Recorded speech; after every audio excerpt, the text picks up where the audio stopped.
Hello दोस्तों, the AD exam में आपका स्वागत है। आइए दोस्तों, आज हम आपके लिए लेकर आए हैं एसएससी जीडी का मॉक टेस्ट नंबर 3, जिसमें हम आपको मैथ के 20 क्वेश्चंस करा रहे हैं। आज आपका तीसरा सेशन है।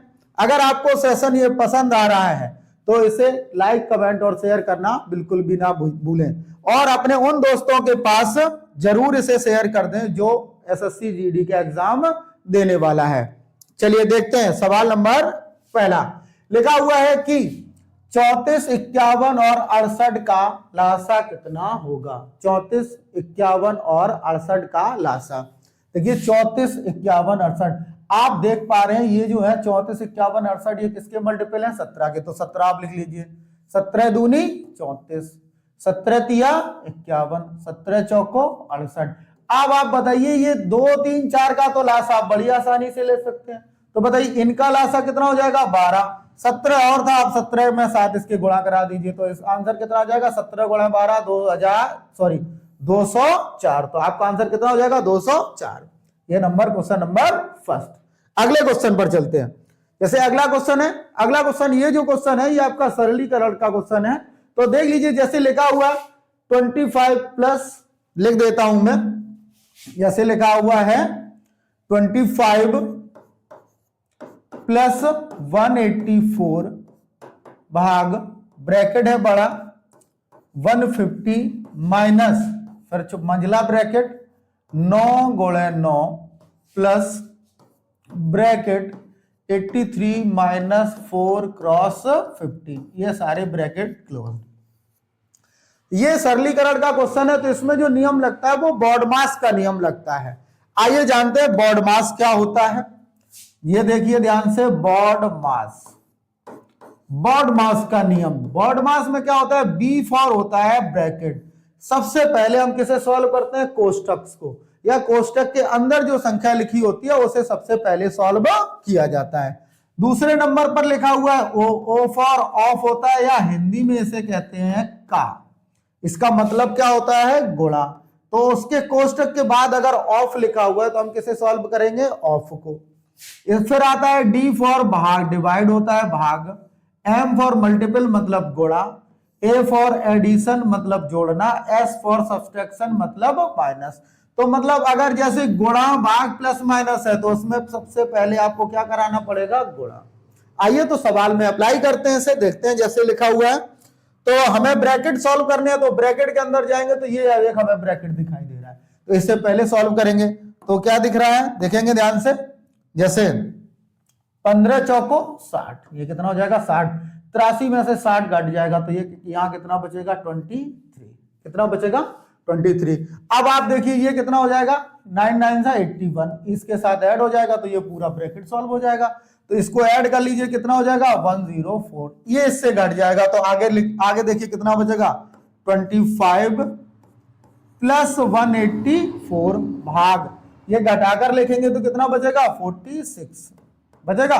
46 से इसे डिवाइड कराएंगे तो कितना आ जाएगा? 4। तो आपके लिए आंसर आ जाएगा 25 प्लस 4 इज इक्वल टू 29। ये आपका आंसर है। ठीक है, ठीक है दोस्तों। देखो बॉड मास के नियम में आपको ये बहुत ही ध्यान रखना पड़ेगा कि जब भी बॉड मास आएगा तो मल्टीपल हो और भाग हो तो सबसे पहले भाग दिया जाएगा, इसके बाद आपका गुणा। अगर आप ऐसा नहीं करेंगे तो आपका आंसर क्या हो जाएगा? गलत। अगला सवाल देखते हैं। अगले सवाल में क्या लिखा हुआ है? एक पिता अपनी पत्नी को अपनी संपत्ति को पुत्र और पुत्री के बीच में बांटता है। एक पिता है जिसके पास कुछ संपत्ति है तो वह बांटता है किसको? पुत्र और पुत्री के बीच। तो क्या आगे बताया गया कि पिता से पुत्र और पुत्री से पुत्र से पुत्री का अनुपात 5:2 है। मतलब पिता और पुत्र की संपत्ति का अनुपात 5:2 है और पुत्र और पुत्री का भी अनुपात 5:2 है। तो बना लेते हैं सवाल को। जैसे पिता है, ये पिता है और ये इनका पुत्र है, इन दोनों की संपत्ति का अनुपात कितना है? 5:2। आगे देखते हैं क्या कहा गया? पुत्र और पुत्री है तो पुत्र का जो रेशियो है पुत्री के साथ वो भी कितना है? 5:2। तो इस रेशियो को हम सही कर लेते हैं। जैसे ही आप इस रेशियो को सही करेंगे आप देखेंगे 5 25, 5 दूनी 10, और ये कितना हो जाएगा 2 दूनी 4। ये तीनों का रेशियो आ गया कि मतलब अगर पिता को 25 रुपए मिलेंगे तो पुत्र को कितने रुपए मिलेंगे 10, और पुत्री को कितने रुपए मिलेंगे 4। ठीक है ना दोस्तों। अगर ऐसा, लेकिन आप सवाल में देखो पुत्री को रुपए मिला कितना है 400। आप ही बता दो, अगर पुत्री को 400 रुपए मिले हुए हैं तो ये 4 की वैल्यू 400, तो इस 100 की वैल्यू, सॉरी 10 की वैल्यू 1000 और 25 की वैल्यू कितनी हो जाएगी 2500। तो पिता को कितना पैसा मिलेगा 2500, पुत्र को कितना मिलेगा 1000 रुपए, और पुत्री को कितना मिला है 400। तो सभी की वैल्यू क्या पूछा है, पिता और पुत्र की हिस्से का योग, इनका योग पूछा गया। तो आप जोड़ लीजिए, 2500 और 1000 कितना होता है 3500, 2500 1000 कितना होता है 3500। तो ये आपका आंसर हो जाएगा। ठीक है दोस्तों, समझ आ रहा है। ऐसे ही आप पढ़ते रहिए और क्लास को लाइक, कमेंट और फॉलो जरूर कर लीजिएगा। ठीक है दोस्तों, आगे बढ़ते हैं। जैसे लिखा हुआ है, एक कक्षा में 39 छात्र हैं, उनका औसत 51 किलोग्राम है। एक कक्षा में कितने छात्र हैं 39, और इनका औसत जो कितना है, औसत आपको दिख रहा है कितना 39 है। एक कक्षा में 39 छात्र हैं जिनका औसत वजन कितना है 51। फिर बोला है अगर शिक्षक की आयु को भी शामिल कर लिया जाए तो औसत कितना हो जाता है 51.2। देखिए औसत में हो गई है वृद्धि, तो हम यही देखेंगे कि औसत में कितनी वृद्धि हुई है। जो औसत में वृद्धि होगी उसी से आप जल्दी सवाल लगा लेंगे। देखिए अभी टोटल स्टूडेंट कितने हैं 39, इनका औसत कितना है 51। एक शिक्षक को शामिल कर लिया तो अब टोटल कितने हो जाएंगे 40। अब आपका औसत कितना हो गया 51.2। एक काम आप कर सकते हैं, इसका इसका गुणा करा लें, इनका इनका गुणा करा लें, दोनों को घटा दे, तब भी शिक्षक की आयु आ जाएगी। आप समझो, अगर आपको इस शिक्षक की आयु निकालनी है, अगर इस शिक्षक की आयु निकालनी है तो आपको देखना होगा औसत में परिवर्तन कितना हुआ। औसत कितना बढ़ गया है, ये बढ़ा है 0.2 बढ़ा है। अब बताओ अगर ये टीचर या शिक्षक 51 किलोग्राम का ही होता तो उसके औसत में कोई परिवर्तन नहीं होता। अब बताओ अगर औसत बढ़ा है, इसका मतलब शिक्षक की आयु भी ज्यादा है, 51 से कितनी 40 में आप गुणा करा दीजिए कितना 0.2 का। तो आप देख रहे हैं कितना हो जाएगा 51 + 8। तो इसका मतलब क्या हो गया, शिक्षक का वेट कितना है 59 किलोग्राम हो जाएगा। गुड, आगे बढ़ते हैं। अगला है, हर्ष ने 48,000 रुपए में एक स्कूटर खरीदा, उसने इसे 15% की हानि पर बेच दिया। उस धन से उसने एक और स्कूटर खरीदा और इसे 22.5% के लाभ पर बेच दिया। मतलब क्या है कि एक बार एक चीज हानि पर बेची जा रही है, एक बार वही वस्तु फिर से किस पर बेची जा रही है, लाभ पर। मतलब सक्सेसिव हो गया, पहले हानि फिर लाभ, तो सक्सेसिव लगा लेंगे। प्रतिशत हानि या प्रतिशत लाभ, जब कभी आपको प्रतिशत हानि या प्रतिशत लाभ पता करना हो तो आपने एक एबी रूल तो सुना ही होगा। एबी रूल क्या होता है, एबी रूल तो आपने सुना ही होगा। क्या होता है, +-A +-B और +-AB/100। जहां प्लस का निशान दिखाता है लाभ और माइनस का निशान क्या दिखाता है, हानि। रख दीजिए, कितनी हानि है 15% की, तो कितना हो जाएगा माइनस का 15, प्लस का कितना हो जाएगा 22.5, और प्लस माइनस में क्या इधर आ जाएगा -15 × 22.5/100। इसे सॉल्व कर लीजिए।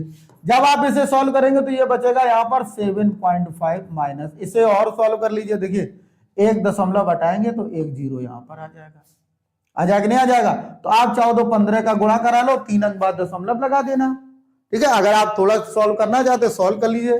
तो 15 का मुझे लगता है 15 का गुणा करा लीजिए, तो 15 पंचे 75 का 5 हासिल 7, 15 दूनी 7 और 7 37, कितना हो जाएगा फिर 15 दूनी 30 और 3 33, कितने अंक बाद दशमलव 3 अंक बाद दशमलव, तो कितना हो जाएगा 3.375।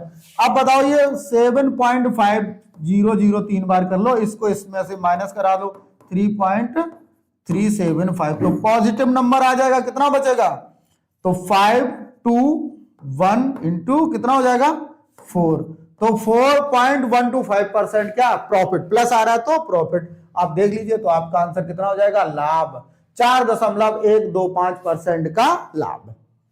क्लियर है दोस्तों, आगे बढ़ते हैं। अगला सवाल, 45 किलोमीटर प्रति घंटा की गति से चल रही एक ट्रेन एक घर को 12 सेकेंड में पार कर जाती है। ट्रेन की लंबाई ज्ञात कीजिए।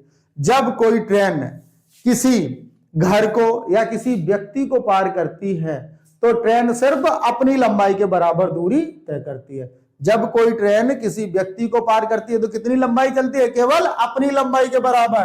तो आपको ट्रेन की लंबाई पता करनी है, इसका मतलब दूरी पता करनी है। तो आप जानते हैं, बताइए, दूरी बराबर क्या होता है, चाल गुणा समय। तो रख दीजिए, आंसर कितना हो जाएगा, चाल 45।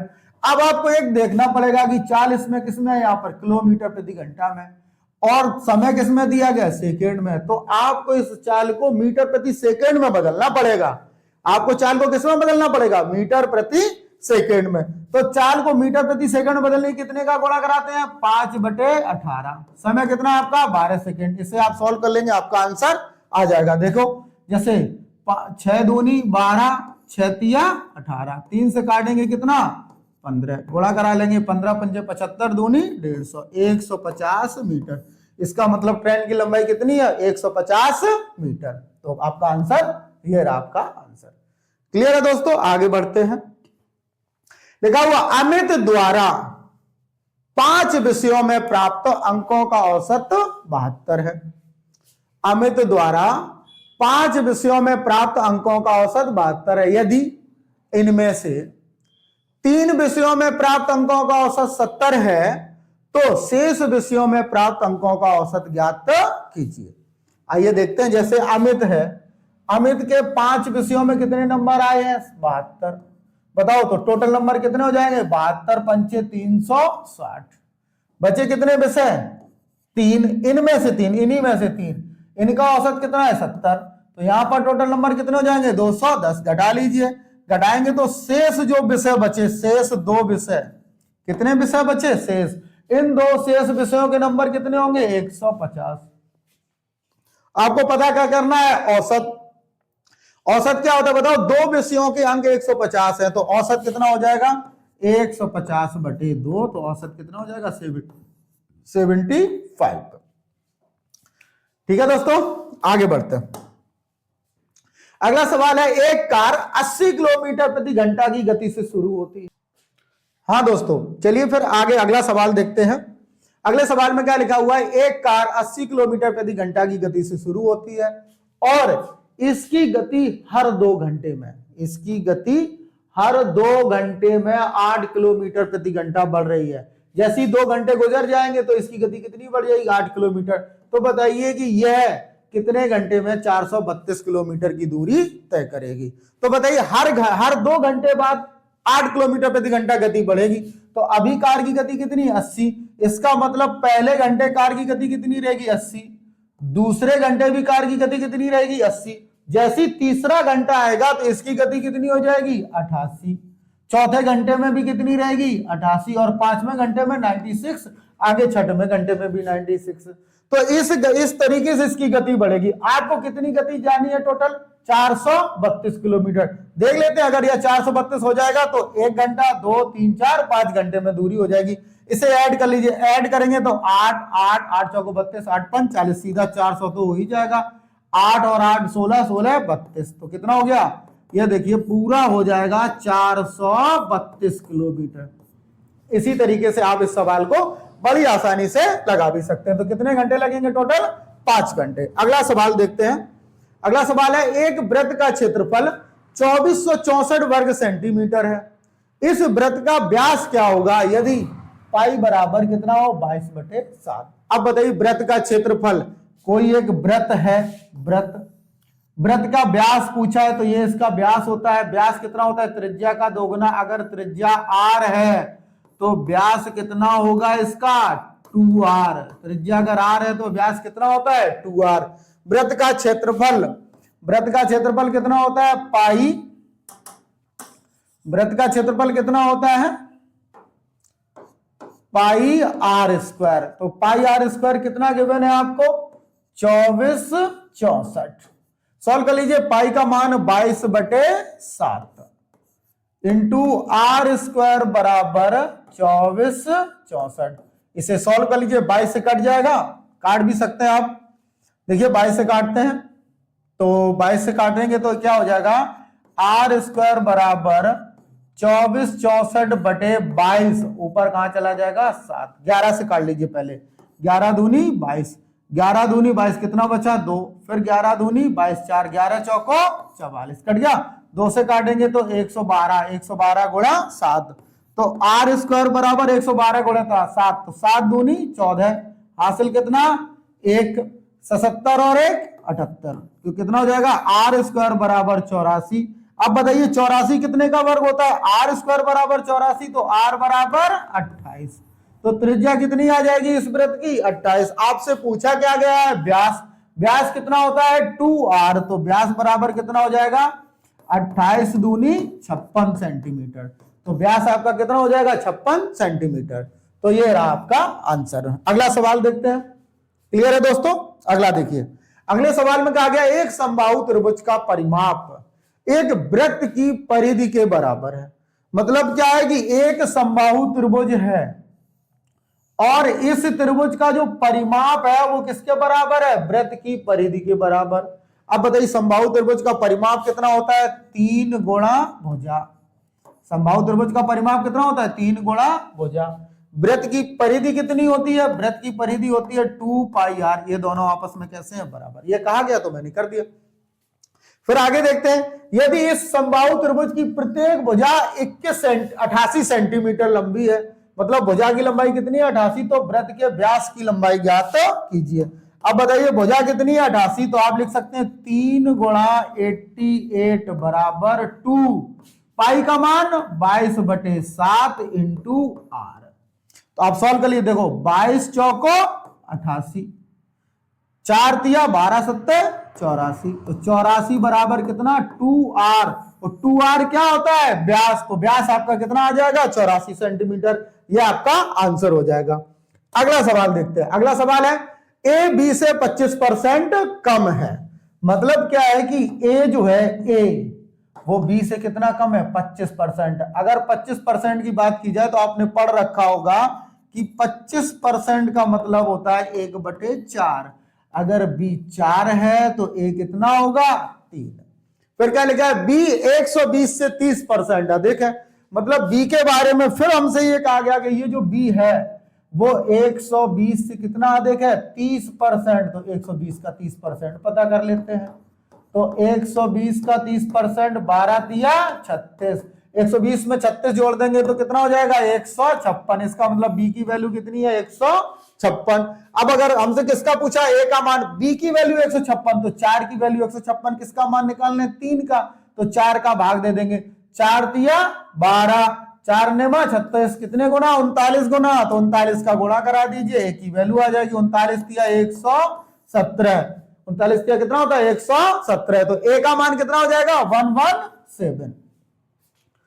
आगे बढ़ते हैं दोस्तों।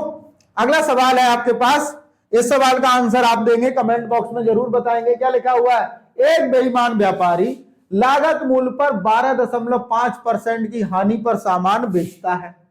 कितना पर, एक बेईमान व्यापारी है जो कह रहा है कि लागत मूल्य पर हम कितना सामान बेच रहे हैं 12.5% की हानि पर, लेकिन 36 ग्राम के बजाय 28 ग्राम तोलता है। इसका मतलब जानते हैं आप कि 28 ग्राम तोल रहा है और पैसे आपसे कितने का ले रहा है 36 ग्राम का, प्रॉफिट कमा रहा है ना।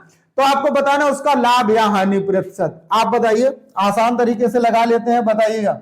बताइए जो 12%, 12.5%, इसका फ्रैक्शन कितना होता है 1/8। हानि पर बेच रहा है, इसका मतलब 8 रुपए की वस्तु कितने रुपए में बेचता है 7 में। 8 रुपए की वस्तु कितने रुपए में बेच रहा है 7 में। फिर क्या, लेकिन 36 की बजाय 28 ग्राम वजन तोलता है, मतलब प्रॉफिट कम आ रहा है। वजन वाले केस में क्या होता है कि व्यापारी अगर वजन कम तोल रहा है, इसका मतलब है प्रॉफिट कमा रहा है, तो उसको हमें चेंज करके लिखना पड़ता है। मतलब 28 ग्राम वस्तु है देता है, लेकिन पैसे कितने के वसूलता है 32 ग्राम के। इसे सॉल्व कर लीजिए, क्या हो जाएगा देखो 8 चौको 32, 7 चौको 28, तो क्या बचा 4 का 4, क्या बचा 4 का 4, मतलब 4 रुपए की वस्तु कितने में 4 में। नो प्रॉफिट नो लॉस, ना प्रॉफिट हुआ ना हानि, तो इसमें तो कोई ऑप्शन ही नहीं है, इसमें तो कोई ऑप्शन ही नहीं है, तो कोई प्रॉफिट कोई हानि नहीं होगी। क्योंकि एक व्यापारी क्या कह रहा था, फिर से चेक कर लेते हैं, ऑप्शन मैच नहीं किया है, देख लेते हैं। एक व्यापारी लागत मूल्य पर 12.5% की हानि पर सामान बेचता है। 12.5 1/8, तो 8 रुपए की वस्तु कितने बेचता है 7 में। लेकिन 36 ग्राम के स्थान पर 28 ग्राम वजन तौलता है, तो मतलब 28 ग्राम तौलता है, तो 32 ग्राम, 7 चौको 28, 8 चौको 32, 4 का 4, मतलब इस सवाल में क्या आंसर आएगा, no profit no loss.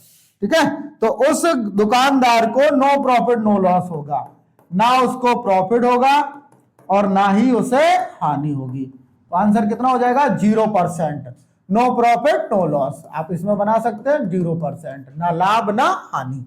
Clear है दोस्तों, आगे बढ़ते हैं, अगला सवाल देखते हैं। अगले हम लिखा हुआ है कि यदि x माइनस वाई का 85% बराबर x प्लस वाई का 35%, तो बाई x का कितना प्रतिशत है।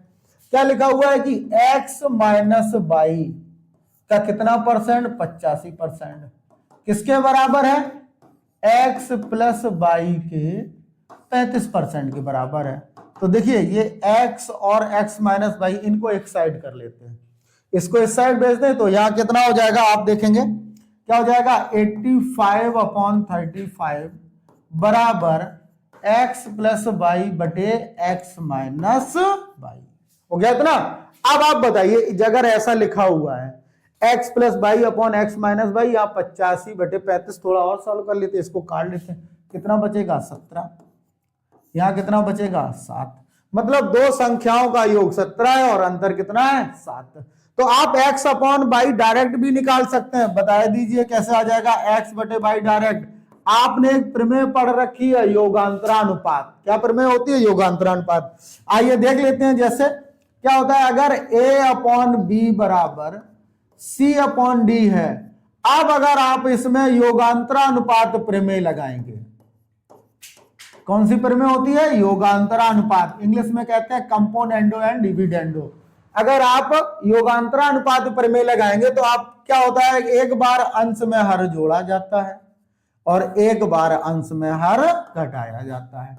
तो a plus b upon a minus b बराबर होता है c plus d upon c minus d. अगर इस कंडीशन में है तो अगर आप पुनः दोबारा इसी प्रमेय को यूज करेंगे, पुनः यह प्रमेय लगा देंगे, तो आपका फिर से वही सवाल हो जाएगा a अपॉन बी बराबर c अपॉन डी, ये आपका रिजल्ट वापस आ जाता है। तो वैसे ही सवाल लिखा हुआ आप देखिए x plus Y upon x minus Y, योगांतरानुपात लगाएंगे तो x बटे वाई, 17 में 7 जोड़ेंगे कितना हो जाएगा 24, वो 17 में 7 घटाएंगे कितना आ जाएगा 10। क्लियर है दोस्तों, तो आप आगे बढ़ेंगे थोड़ा, कितना आ जाएगा 12/5, मतलब y की वैल्यू कितनी होगी 5 और x की वैल्यू कितनी होगी 12। क्या पूछा गया आपसे, बाई x का कितना परसेंट है, बाई कितना है, बाई कितना है आपका 5, x का कितना परसेंट है, आप चेक कर लीजिए, बाई 5 है, कितने का 12 का, प्रतिशत बनाने के लिए कितने का गुणा 100 का, परसेंट बनाने के लिए कितने का गुणा 100 का। तो ये सॉल्व कर लीजिए, 4 से काट लेंगे, 4 तिया 12, 4 से कितना काटेंगे 25, 25 पंचे 125 बटे 3%, सॉल्व करेंगे तो 25 चौको 100, सॉरी 3 चौको 12, 3 एकम 3, तो 41 सही 2/3%, तो आंसर हो जाएगा लगभग 41%। कितना हो जाएगा लगभग 41%। अगला सवाल देखा, एक फैक्ट्री में पुरुष श्रमिकों की संख्या महिला श्रमिकों की संख्या के 2/3 के बराबर है, मतलब जो पुरुष कर्मचारी हैं, पुरुष कर्मचारियों का कितना 48%, पुरुष कर्मचारियों का कितना 48%, फीमेल मतलब महिला कर्मचारियों का कितना 2/3, आपस में कैसा है बराबर है। तो कर लिया सॉल्व। अब बताओ ये 48% हटाएंगे तो अपन बटे में कितना आ जाएगा 60, तो लिख लेंगे m गुणा 48/100 बराबर f गुणा 2/3, सॉल्व कर लेंगे, 4 से काट ले, 4 से काटेंगे तो 12 और यहां काटेंगे कितना 25, 2 से काटेंगे तो कितना हो जाएगा 6, तो ये 6 तिया 18, ये इधर चला जाएगा, कितना बचेगा m गुणा 6/25 बराबर f बटे 3। m इधर लाएंगे, ये उधर भेज दिया जाएगा, तो ये हो जाएगा 6 तिया 18। थोड़ा और सॉल्व कर लेंगे, कितना हो जाएगा m गुणा 18 बराबर f गुणा 25। हमसे क्या पूछा जाए, पुरुष कर्मचारियों की संख्या और महिला कर्मचारियों, तो पुरुष पहले फिर महिलाएं, तो रेशियो कितना हो जाएगा 25:18। कितना आंसर हो जाएगा 25:18। ऑप्शन नंबर डी आपका ये रहा। अगला सवाल देखते हैं दोस्तों। अगला है ए और बी किसी कार्य को क्रमशः 5 दिन 10 दिन में कर सकते हैं। उन्होंने एक साथ कार्य प्रारंभ किया, लेकिन ए ने कुछ दिनों के बाद कार्य छोड़ दिया और बी ने शेष कार्य 8 दिनों में पूरा किया। मतलब ए कार्य छोड़कर चला गया। कौन कार्य छोड़कर चला गया, ए जो है वो कार्य छोड़कर चला गया। आप भी बताइए, अगर ए कार्य छोड़कर चला गया है, शेष काम बी ने किया है, तो अंतिम 8 दिन बी से काम करा लेते। तो एलसीएम ले लीजिए। सबसे पहले क्या हो जाएगा, ए किसी कार्य को 5 दिन में कर सकता है, बी उसी 10 दिन में कर सकता है, तो एलसीएम कितना हो जाएगा, तो लासा कितना 10, 5 दूनी 10, 10 एकम 10, बी की क्षमता कितनी, क्या कहा गया, उन्होंने एक साथ कार्य आरंभ किया, मतलब ए और बी ने कार्य प्रारंभ किया दोनों ने। फिर क्या कह दिया, लेकिन ए चला गया। अब बताओ, ए कार्य छोड़कर चला गया तो बी ने शेष काम 8 दिनों में पूरा किया। इसका मतलब है कि अंतिम 8 दिन में बी ने कार्य किया होगा। अंतिम 8 दिन केवल किसने कार्य किया, बी ने। अब बी एक दिन में कितना कार्य कर सकता है, 1, तो बी 8 दिन में कितना कार्य कर लेगा, 8। इसका मतलब बी ने अकेले 8 किया, तो बचा कितना, 2 कार्य इन दोनों ने कैसे किया होगा, मिलकर। 2 कार्य इन दोनों ने कैसे किया होगा, मिलकर। अब बताओ, अगर इन्होंने 2 कार्य मिलकर किया, इनकी क्षमता कितनी है दोनों की, 3। इन दोनों की क्षमता कितनी आ रही है, 3 क्षमता है। कार्य किया है 2, तो इसका मतलब ए ने केवल 2/3 दिन कार्य किया होगा। ए ने कितने दिन कार्य किया होगा, केवल 2/3 दिन, क्योंकि शेष कार्य को ए ने कितने दिनों में किया है, 8 दिन में। तो आंसर कितना हो, ए कितने दिन बाद चला गया, 2/3 दिन बाद। ऑप्शन ही नहीं है इसमें, तो आंसर कितना हो जाएगा, ए कितने दिन बाद चला गया, 2/3 दिन बाद ए कार्य छोड़कर चला गया। अगला सवाल आगे देखते हैं। ए और बी किसी कार्य को 10 दिनों में पूरा कर सकते हैं, बी और सी 12 दिनों में, और सी और ए 6 दिनों में कर सकते हैं। तो ए अकेले इसे कितने दिनों में पूरा करेगा।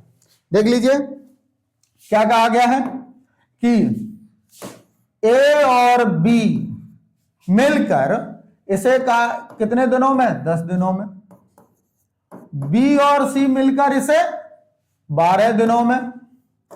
सी और ए मिलकर इसे 6 दिनों में कर सकते हैं। ए से पूछा गया, तो ए के अकेले की क्षमता हमें पता करनी पड़ेगी।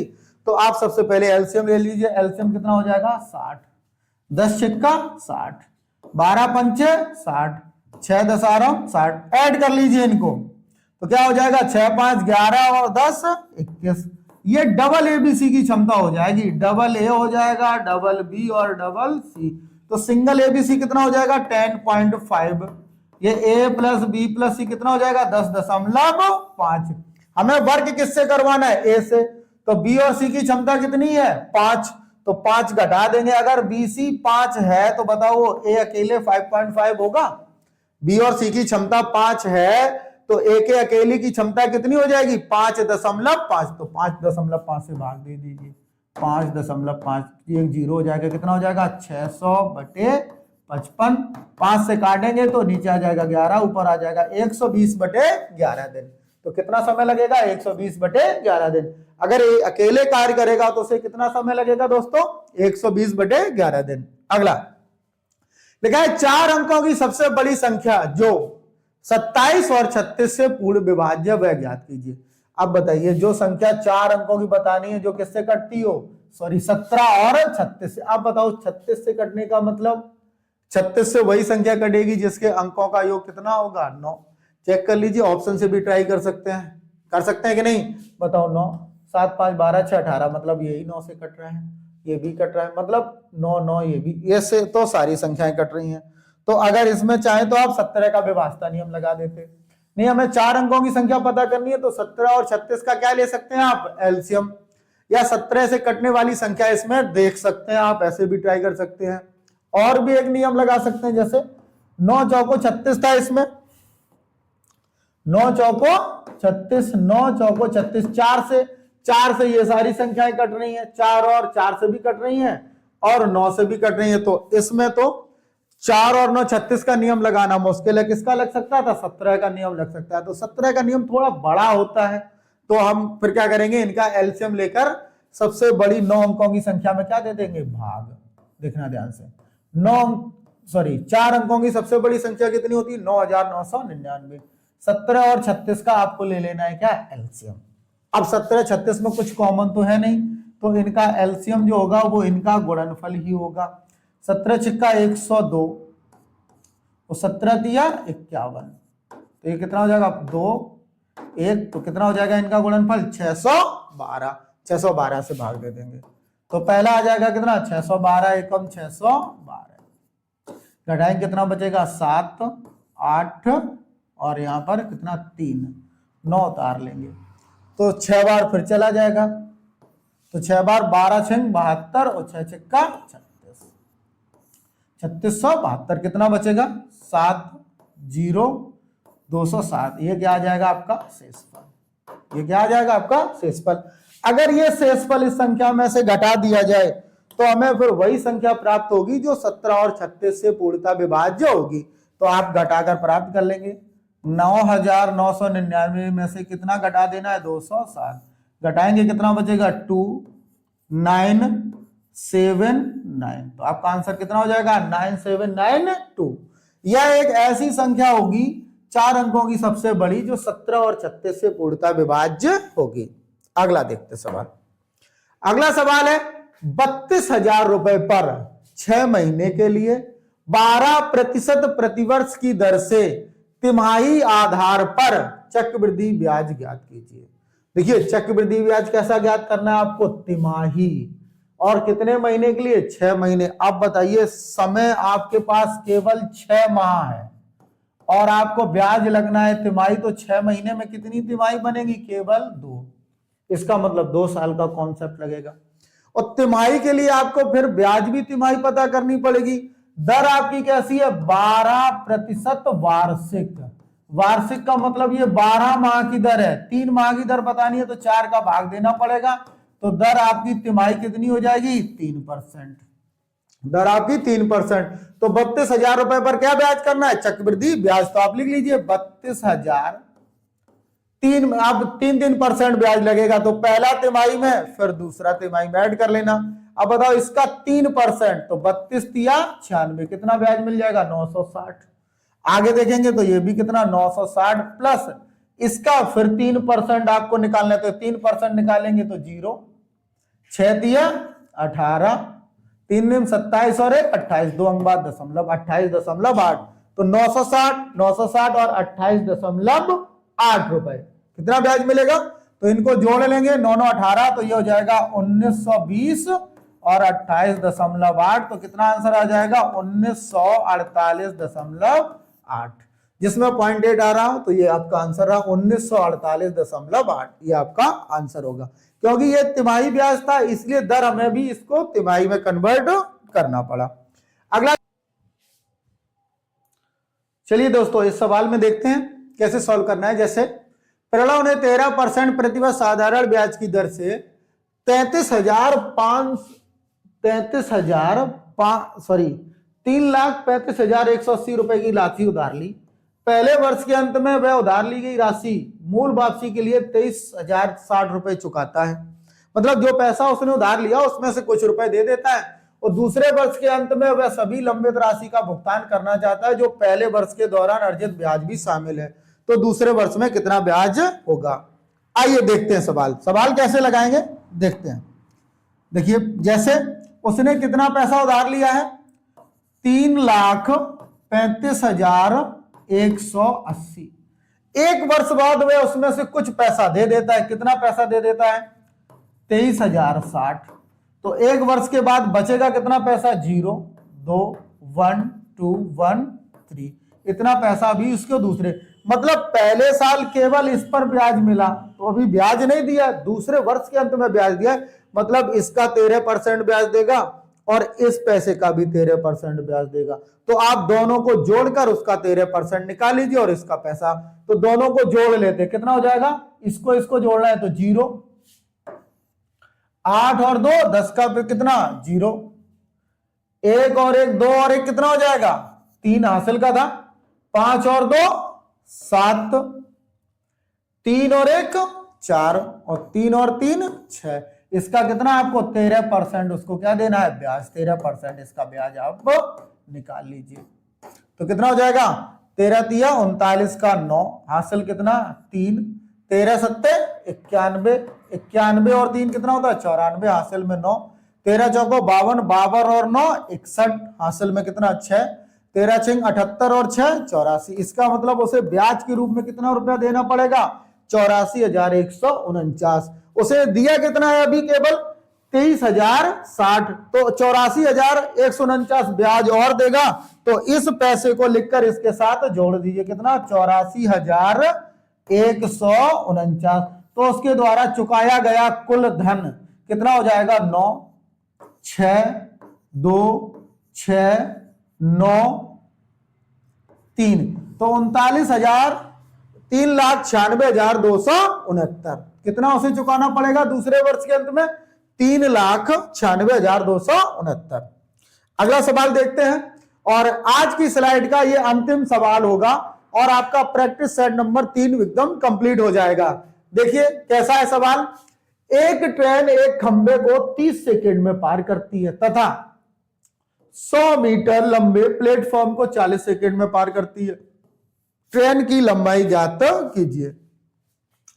क्या कि एक ट्रेन है एक खंबे को 30 सेकंड में पार करती है और 100 मीटर लंबे प्लेटफॉर्म को 40 सेकंड में पार करती है, तो आप बताइए, हमने आपको बताया था जब कोई ट्रेन किसी खंबे को पार करेगी तो केवल अपनी लंबाई चलती है, तो 4 बराबर क्या होता है दूरी बटे समय, और जब वह ट्रेन प्लेटफॉर्म को पार करती है तो 40 सेकंड लगता है, जब कोई ट्रेन किसी प्लेटफॉर्म को पार करती है तो अपनी लंबाई के साथ साथ वह प्लेटफॉर्म की भी लंबाई चलती है, मतलब ट्रेन लंबाई अपनी चलेगी तो कितना समय लेती है 30 सेकंड, जब अपनी लंबाई प्लस प्लेटफॉर्म चलती है तो कितना समय लेती है 40 सेकंड, इसका मतलब है प्लेटफॉर्म को पार करने में कितना समय लग रहा है 10 सेकंड, तो 10 सेकंड में कितनी दूरी 100 मीटर लंबा, तो अब बताओ ट्रेन की चाल डायरेक्ट आ जाएगी, चाल बराबर 100 मीटर 10 सेकंड में, तो ट्रेन की चाल आ गई 10 मीटर प्रति सेकंड, कितनी चाल आ गई ट्रेन की चाल कितनी आ गई 10 मीटर प्रति सेकंड। अब बताइए 10 मीटर प्रति सेकंड अगर ट्रेन की चाल है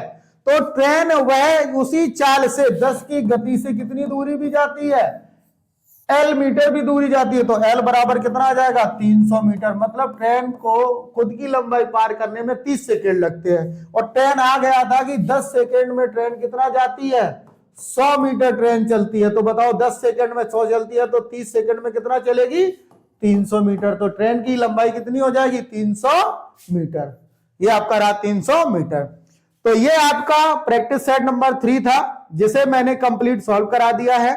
अब आप कल आप देखेंगे नया प्रैक्टिस सेट जिसमें फिर से 20 क्वेश्चंस होंगे एसएससी जीडी के लिए, प्रैक्टिस सेट नंबर 4 रहेगा। अगर आपको सेशन पसंद आ रहा है तो आप इसे लाइक सब्सक्राइब करना बिल्कुल भी ना भूलें। थैंक यू दोस्तों।